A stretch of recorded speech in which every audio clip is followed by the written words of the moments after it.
Par où on commence? Comprendre, c'est tout aussi important qu'agir. Sortir de cette bulle urbaine, voir ce qui se passe autre part et voir qu'en fait, il y a des solutions qui existent. Each wave brings in more and more plastic. It's almost a hopeless task. You take shower every morning, and don't you think, oh, it's hopeless to take a shower every morning? Together, they've collected 9,000 tons of plastic in just 3 years.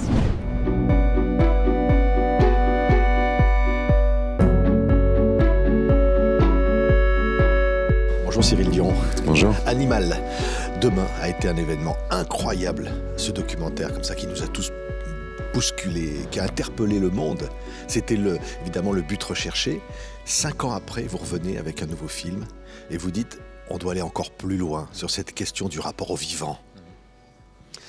Oui, ce qu'on essaie de dire, c'est que c'est vraiment le nœud du problème. Ce film, il raconte l'histoire de 2 jeunes ados qui sont très militants, qui se heurtent à la limite de leur stratégie qui est de protester, en fait, d'aller dans la rue, de faire la grève, et qui savent pas vraiment comment aller plus loin. Et je leur fais faire un voyage pour aller à la racine du problème. Et pour moi, la racine, c'est notre relation au vivant, c'est le fait que les êtres humains aient décidé de s'extraire en disant, il y a nous et il y a l'environnement, qui est un mot terrible d'ailleurs, qui est comme si c'était une sorte de décor. C'est ce que dit Baptiste Morisot dans le film, il dit... on a une culture qui nous a fait croire qu'on est la seule forme de vie intéressante. Et que tout le reste, les forêts, les mammifères, les insectes, c'est de la matière bête et méchante. Et tant qu'on considère que c'est de la matière bête et méchante, on peut l'exploiter comme si c'était simplement des ressources.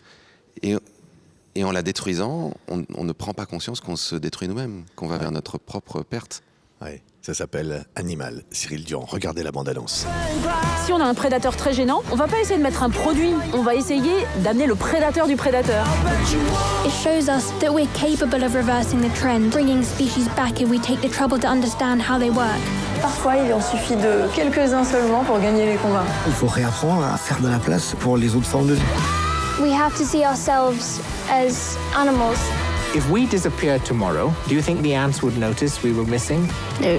No, but if the ants disappear, life as we know it would end. And so we really need these tiny creatures. Ouais, 2 enfants, 2 ados, qui interpellent comme ça, qui interpellent le monde des adultes, qui ont un autre regard.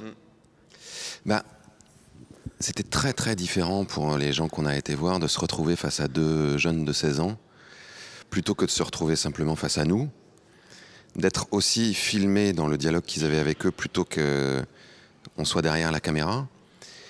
Ils ne pouvaient pas dire la même chose. Ils étaient déjà dans la tentative de leur expliquer, comme cet éleveur de lapins intensif qui, très gentiment d'ailleurs, avec beaucoup de compréhension pour leur propre point de vue, leur dit « mais voilà, moi je ne peux pas faire autrement. En fait, on me demande de produire vite, pas cher et en grande quantité. » Donc ça donne ça, ça donne 8000 lapins dans ce bâtiment, dans des cages.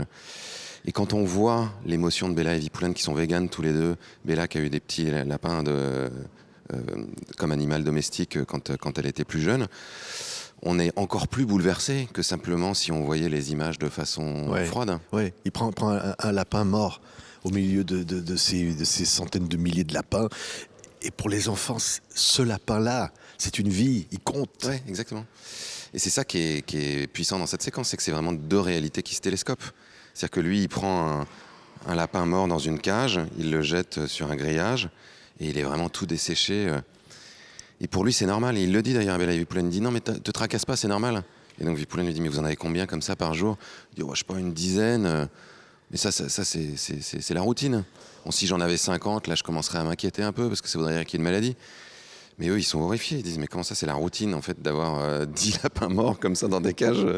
C'est pas possible, on peut pas accepter une réalité pareille. Ouais. Et lui, il le reçoit. Il dit « Oui, je comprends, en fait, que vous soyez choqués, c'est vrai. En fait, oui, je vois pourquoi. Mais on n'a pas le choix. C'est-à-dire que si on veut répondre à la demande qui est de produire pas cher pour tout le monde, pour faire manger de la viande tout le temps, il faut faire comme ça. Oui, il y a une autre présence dans le film, c'est Jane Goodall, la primatologue. Et là, c'est les singes.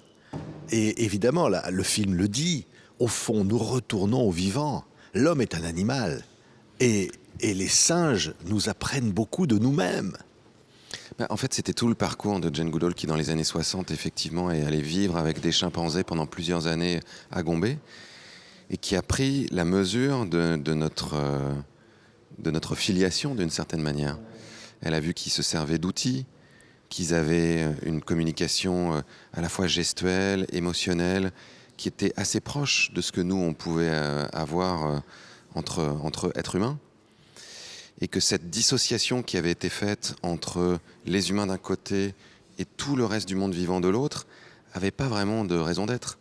C'est ce qu'a traversé aussi Philippe Descola, donc qu'on a interviewé pour le film, on n'a pas pu monter la séquence, qui allait vivre pendant 3 ans avec les Indiens à Achuar, en Amazonie, et qui nous a dit, dans leur culture, il n'y a pas de mot pour dire la nature, ça n'existe pas.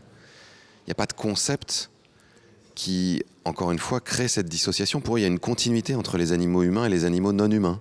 On est un ensemble complètement interdépendant. Ouais. Et puis derrière ça, il y a l'instinction, la grande instinction, et cette génération, ces ados, cette génération qui arrive et qui constate ce désastre planétaire avec le réchauffement climatique, les animaux qui disparaissent, et cette façon dont le règne animal a été traité par les hommes jusqu'ici. Et au fond, le film est un coup de poing, quoi. Le film dit, voilà. Le film est un voyage, encore une fois, où on a à la fois voulu que les spectateurs puissent ressentir la douleur de ce monde vivant qu'on détruit, et à la fois l'émerveillement qu'on peut avoir en se reconnectant aux animaux sauvages.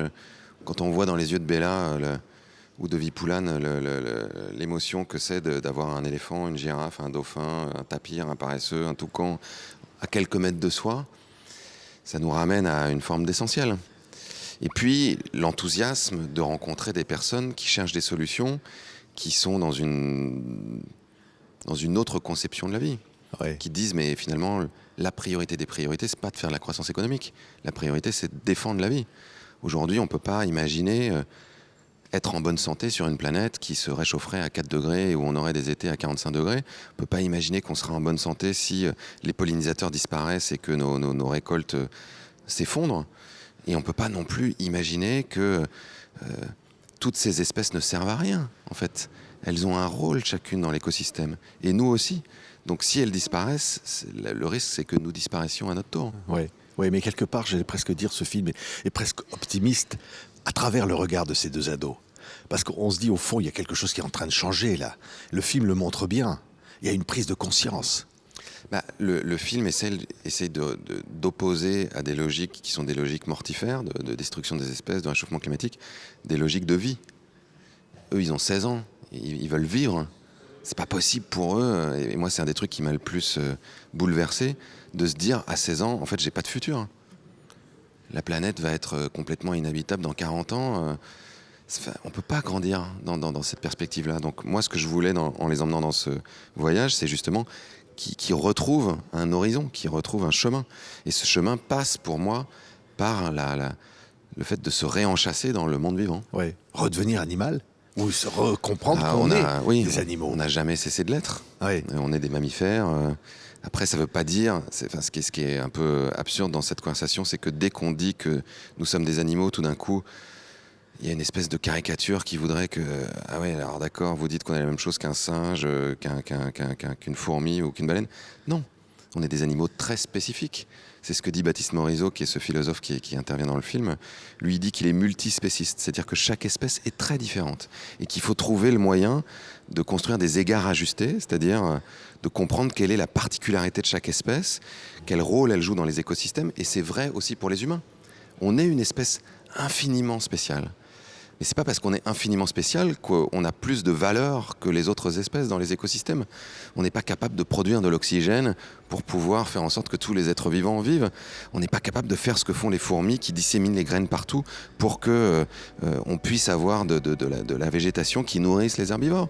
Donc, ayons un tout petit peu d'humilité et acceptons que, oui, on a une place particulière, mais ça ne veut pas dire prendre toute la place. Ce film, il nous montre parfois des choses qui nous révoltent et il nous montre aussi des choses qui nous émerveillent. Merci beaucoup, Cyril Durand. Ça s'appelle Animal, nouveau documentaire événement présenté au Festival international du film francophone de Namur en partenariat avec TV5 Monde. Merci beaucoup. Avec grand plaisir.